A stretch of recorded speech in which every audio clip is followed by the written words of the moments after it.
Hello welcome back to my channel Vijayawada Pillacheri. అందరూ ఎలా ఉన్నారండి? ఇది వచ్చేసి మా పాప బర్త్డే వ్లాగ్ అండి. మా పాప బర్త్డేకి అయితే నేను రెడీ చేసిన డ్రెస్ అయితే ఇదే. 2 వేస్లో వేసుకునేలా అయితే రెడీ చేశాను. ఒకటి వచ్చేసి లంగా జాకెట్లా వేసుకోవచ్చు, ఇంకోటి వచ్చేసి ఇలాగా స్కాలఫ్ బోర్డర్ వచ్చేలాగా స్కాలఫ్ డిజైన్లోని కోట్ అయితే రెడీ చేశాను. 2 విధాలుగా ఎలా అయినా వేసుకోవచ్చు. మీకు ఎలా నచ్చిందో కమెంట్ అయితే చేయండి. అసలు ఒకటి వర్షము, రెండేమో నాకు అస్సలు ఒంట్లో బాగాలేదు. నేను అందుకే అంత డల్గా ఉన్నాను. సరిగ్గా శారీ అయితే రెడీ చేసుకున్నాను కానీ అది కూడా అందుకనే వేర్ చేయలేదు. మా వారేమో ఊరెళ్ళి ఆ ముందు రోజు నైటే వచ్చారు. వర్షం పడుతుంది కదా, అందుకే ఏం తెచ్చుకోవాలి ముందు. సో ఆ బర్త్డే రోజే ఇంకా అన్నీ రెడీ చేసుకుందామని అయితే వెళ్తున్నాము. ఇంకా నేనే పాపకి లంగా జాకెట్ స్టిచ్ చేద్దామని ముందే శారీ అయితే కొని పెట్టానండి.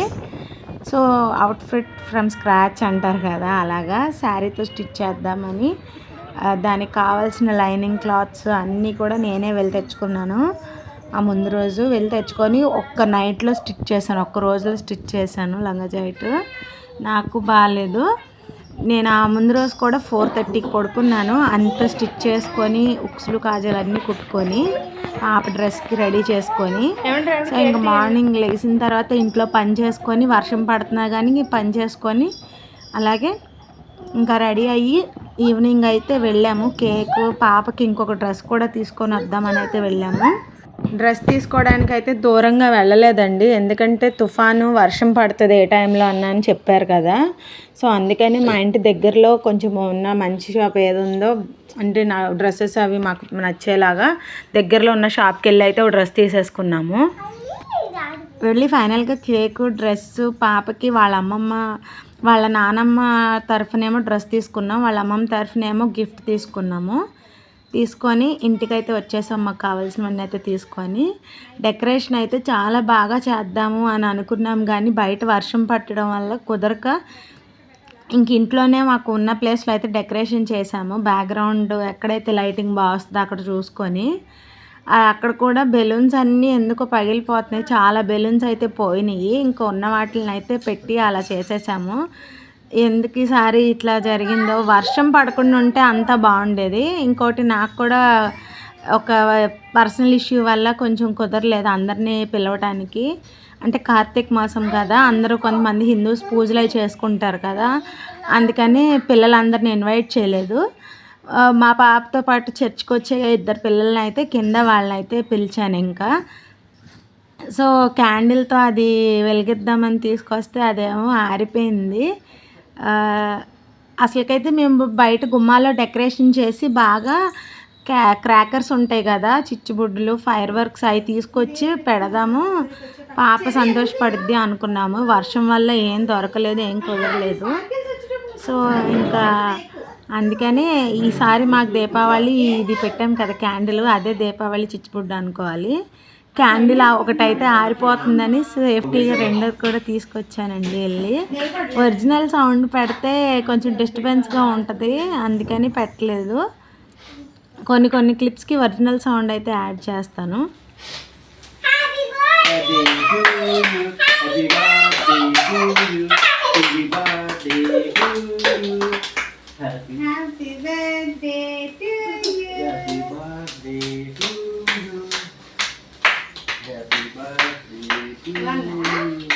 నీకు ఇదే క్రాకర్స్ ఈ సంవత్సరం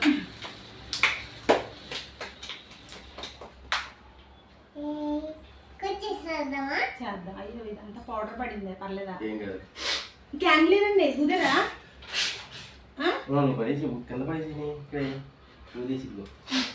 అక్కడ ఉన్నాయిలే.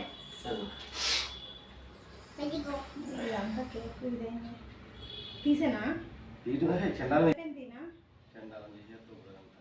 ఇక్కడ మా డిస్కషన్ ఏంటంటే, అది పెట్టాం కదా క్యాండిల్, సో దాన్ని పౌడరు లైట్గా కేక్ మీద అట్లా స్ప్రింకిల్ అయినట్టు పడింది. నేనేమో అది తీసేస్తాను అంటున్నా, మా వారేమో వద్దు డిజైన్ పాడైద్ది వద్దంటున్నారు. బట్ అయినా కానీ డిజైన్ పాడైనా హెల్త్ ఇంపార్టెంట్ కదా, నాకేమో అట్లా పౌడర్ పడింది అది నచ్చదు తినటం. సో అందుకే పైనుంచి అలా సైడ్కి తీసేసాను.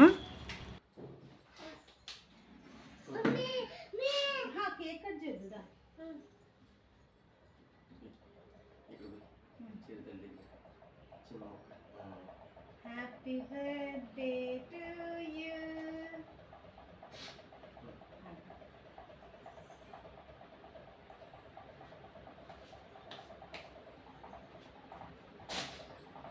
Happy birthday to you cherry. Daddy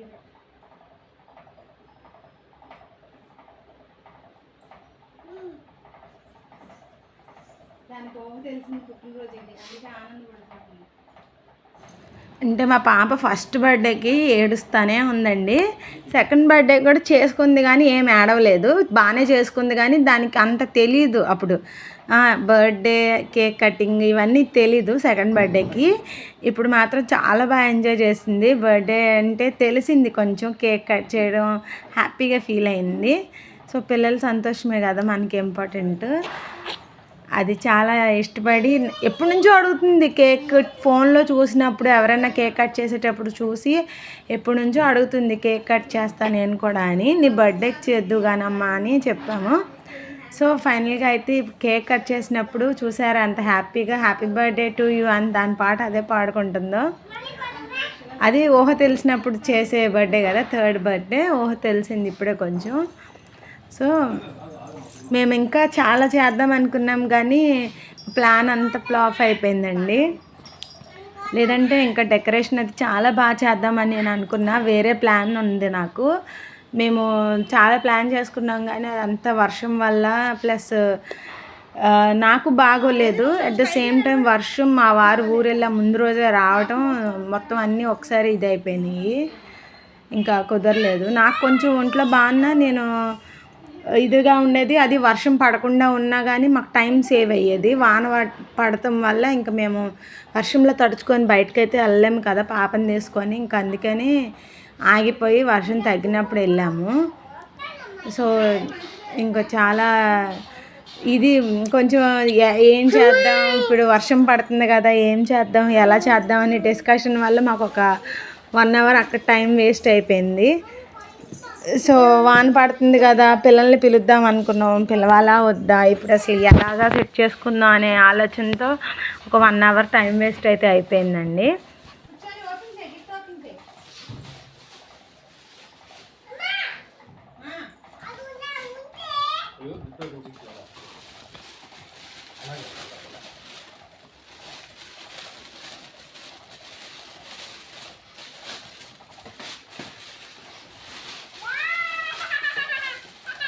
అయ్యో పిల్ల నవ్వు కనపట్ల.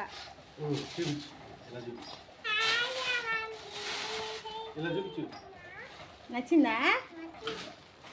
ఓపెన్ చేయనా?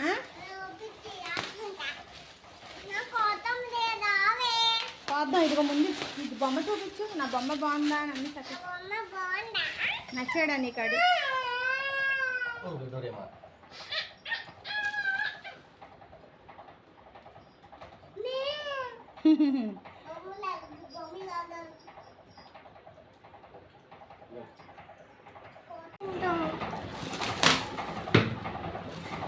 ఇక్కడ నేనైతే కేక్ డిస్ట్రిబ్యూట్ చేద్దాం కింద వాళ్ళకి అని మొత్తం పీసెస్ కింద కట్ చేస్తున్నానండి. అసలు మేమైతే చాలా ప్లాన్ చేసుకున్నాము, కుదరలేదు. మా పాప అయితే ఫస్ట్ కేక్ పెట్టి మమ్మీ తింటానంటే ఇస్తున్నాను. కేక్ తింటుందండి, చాలా బాగా తింటుంది. పైన క్రీమ్ మొత్తం తినేసి మొత్తం కింద ఉన్న కేక్ బేస్ అంతా వదిలేసిద్ది. ఆ క్రీమ్ తినటం కోసం కేక్ అడుగుతుంది. సో మేము అనుకున్నది ఏంటంటే అసలు బయట చక్కగా బ్యాక్గ్రౌండ్ కూడా నా ఓన్గా నేనే డెకరేషన్ చేద్దాము అనుకొని కూడా ఎలా చేయాలి ఏంటి ఏమేమి కొనాలి అని ముందే ఫిక్స్ అయ్యాను నేను. సో అలా బ్యాక్గ్రౌండ్ నీట్గా డెకరేషన్ చేసి బయట మాకున్న బాల్కనీలో పిల్లలు, మా అపార్ట్మెంట్లోని ఒక 5-6 పిల్లలు ఉన్నారు, వాళ్ళని పిలుద్దాము. పిలిచి వాళ్ళకి రిటర్న్ గిఫ్ట్స్ లాగా పిల్లలకి యూస్ఫుల్ అయ్యేలాగా క్రయాన్స్, ఒక crayon box, sharpener, pencil, eraser, లేదంటే చిన్న టాయ్ ఇలాంటివన్నీ వేసి ఒక కవర్లోని బర్త్డే గిఫ్ట్ లాగా, రిటర్న్ గిఫ్ట్ లాగా ఒక దాంట్లో ప్యాక్ చేసి పిల్లలకి స్నాక్స్తో పాటు ఇట్లా స్నాక్ కేక్ ఇస్తాం కదా వాటితో పాటు ఇద్దాము.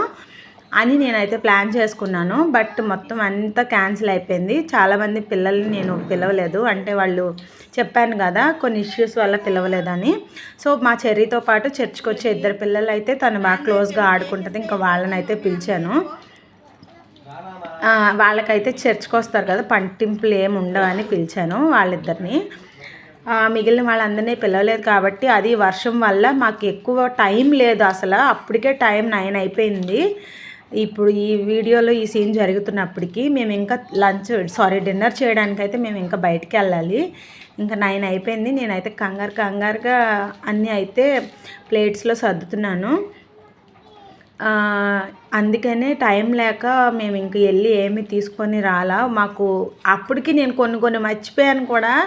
మాదేమో పైన ఎక్కడో పెంట్ హౌస్, ఏదైనా మర్చిపోతే మళ్ళీ కిందకి వెళ్ళి తెచ్చుకోవాలంటే ఒక ఇబ్బంది. లిఫ్ట్ అయితే ఉంది కానీ మా అపార్ట్మెంట్లో యాక్సెస్ మాకైతే ఇక్కడ టెనెంట్స్కి అయితే యాక్సెస్ ఉండదు, ఓన్లీ ఓనర్స్ వరకే లిఫ్ట్ యాక్సెస్. టెనెంట్స్కి అయితే లేదు. మేము ఎంతైనా స్టెప్స్ ఎక్కి దిగాలి తెచ్చుకోవాలన్నా, ఏదన్నా తెచ్చుకొని తీసుకురావాలంటే. సో నేనైతే బెలూన్స్ మర్చిపోయాను, అండ్ నెంబర్ ఉంటుంది కదా ఫాయిల్ నెంబరు బెలూను, అది మర్చిపోయాను. సో మా వారు పాపం మళ్ళీ దిగారు వాటి కోసం. అసలు 2-3 సార్లు దిగడం ఎక్కడం అయిపోయింది. మా ఇంటి కింద షాప్ ఉంది కదా, ఒకసారి ఒక వీడియోలో చూపించాను. ఇంకా ఆ షాప్ వల్ల అయితే కొంచెం మాకు హెల్ప్ అయింది. వాళ్ళ దగ్గర కొన్ని తీసేసుకున్నాము. ఇదిగో మా పాప ఫ్రెండ్స్ అయితే వీళ్ళిద్దరే వచ్చారు, బయటికి వెళ్ళి వచ్చారంట. వీళ్ళు కూడా చాలా లేటుగా వచ్చారు. ముగ్గురు హైట్ వైజ్లో, హైట్ 40 ఇంకా ఉన్నారు అపార్ట్మెంట్లో కానీ పిలవలా. ఈవిడో పెద్ద మనిషి, వీళ్ళు తింటున్నారని ఏమో కూడా కూర్చొని తింటుంది.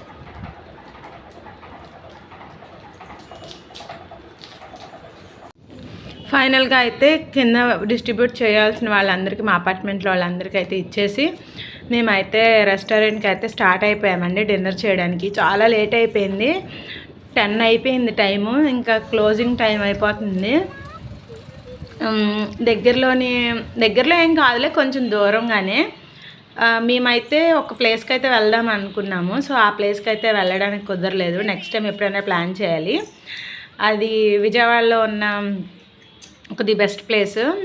అది ఏంటనేది మేము వెళ్ళినప్పుడు ఈసారి ఎప్పుడైనా అప్పుడు చెప్తాను. మా హస్బెండ్ అయితే ఒక 4 రోజుల ముందే అక్కడికి తీసుకెళ్తాను, పాప బర్త్డే అయితే మాత్రం అని ఆ రెస్టారెంట్కి తీసుకెళ్తానని అయితే అనుకున్నారు. బట్ అది అవుట్ సైడ్ ఉంటుంది, అంటే అవుట్ సైడ్ అంటే అవుట్డోర్ రెస్టారెంట్లా ఉంటుంది. సో వర్షం పడుతున్నప్పుడు కుదరదు కదా. ఇక్కడ ఏంటంటే ఫస్ట్ పైకి వెళ్ళాం కదా, పైకి వెళ్ళిన తర్వాత మళ్ళీ పైన ఎవరు లేరని ఇంకా కిందకు వచ్చాము. సో కిందకు వస్తే అక్కడ అది ఎవరితో ఫంక్షన్ జరుగుతుందంట, మాకు తెలియదు. నార్మల్గా వెళ్తే లేదు సార్ ఇక్కడ ఫంక్షన్ జరుగుతుంది, పైన రెస్టారెంట్కి వెళ్ళండి అన్నారని మళ్ళీ పైకి అయితే వెళ్ళిపోయాము. ఇది వచ్చేసి అలంకార్ ఇన్ ఉంటుంది కదా విజయవాడలోని మెయిన్ది. అన్నీ అక్కడ హోటల్, రెస్టారెంట్ అన్నీ కలిపింది ఉంటుంది కదా.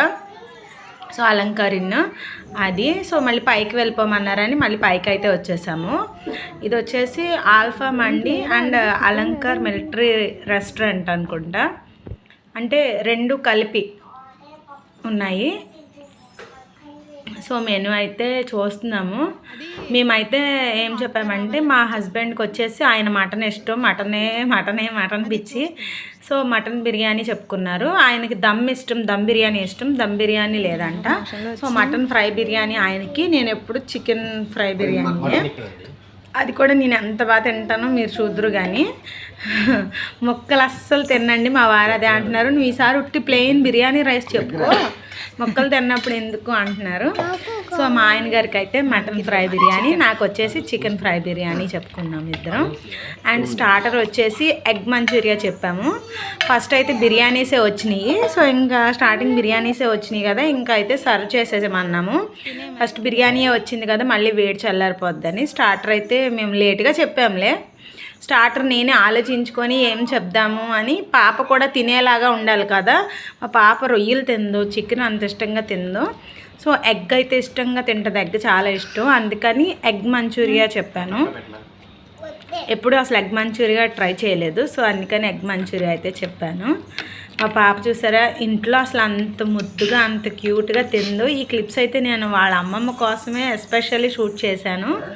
ఆవిడైతే మురిసిపోయిద్ది మనవరాలను చూసుకొని ఇలాగా అంత క్యూట్గా కూర్చొని తింటుంది. సో ఇంట్లో అసలు తిందండి, మొత్తం పాడు చేసిద్ది. అక్కడ మాత్రం అంత బుద్ధిమంత్రాల్లో కూర్చొని వాళ్ళ డాడీని నాన్న కట్టాయి, నాన్న పెరిగే, నాన్న అదే ఇదే అని వేపించుకొని తింటుంది. సో ఎగ్ మంచూరియా అన్నా కదా స్టార్టర్, ఇది కూడా వచ్చేసింది.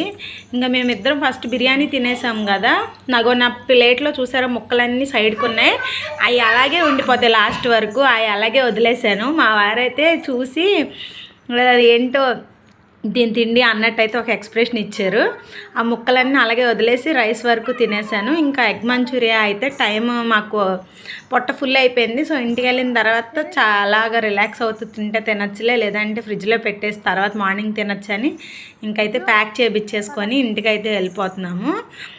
అదిగో మా పాప చూడండి ఇక్కడ పడుతుంది, లంగా పట్టుకొని దిక్కుండా స్టైల్గా దిగుతుంది బుజ్జి మేడం లాగా. వాళ్ళ డాడీ ఏమో ముందు వెళ్ళిపోతున్నారు నన్ను పాపని తీసుకొని రా అని. నేనేమో వీడియో తీస్తున్నాను కదా, పాపం అదేమో లంగాతో దిగలేక పడిపోతుంది. ఇంకా వీడియో ఆపేసి మరి నా కూతురుని పట్టుకొని అయితే దిగాను. సో ఇయర్ మా పాప బర్త్డే అయితే ఇలా జరిగిందండి. మేము అనుకున్నట్టుగా జరగలేదు అని కొంచెం ఎక్కడో బాధ అయితే ఉంది, కానీ పర్లా దేవుడు ఎంతవరకు చేసుకోవడానికి అనుమతిస్తే అంతవరకు చేసుకోవాలి కదా. నేను హ్యాపీ, పాప అండ్ మా వారు కూడా హ్యాపీ. ఓకే పర్లేదు. అండ్ మా పాప పిక్స్ కూడా యాడ్ చేశాను చూడండి, అలానే షార్ట్ వీడియోస్ కూడా పెట్టాను, చూసి లైక్ చేయండి. మా వీడియోస్ కనుక మీకు నచ్చితే మా ఛానల్ని సబ్స్క్రైబ్ చేసుకోండి, లైక్ చేయండి, షేర్ చేయండి, కమెంట్ చేయండి. మా పాప నాయిస్ చేస్తూనే ఉంటుంది, వీడియోలో కొంచెం ఏమైనా డిస్టర్బెన్సెస్ ఉంటే అడ్జస్ట్ చేసుకోండి. అండ్ అలానే నెక్స్ట్ టైం ఇంకా బాగా చేసుకోవాలని మా పాపని మంచిగా బ్లెస్ చేసేసేయండి. బాయ్.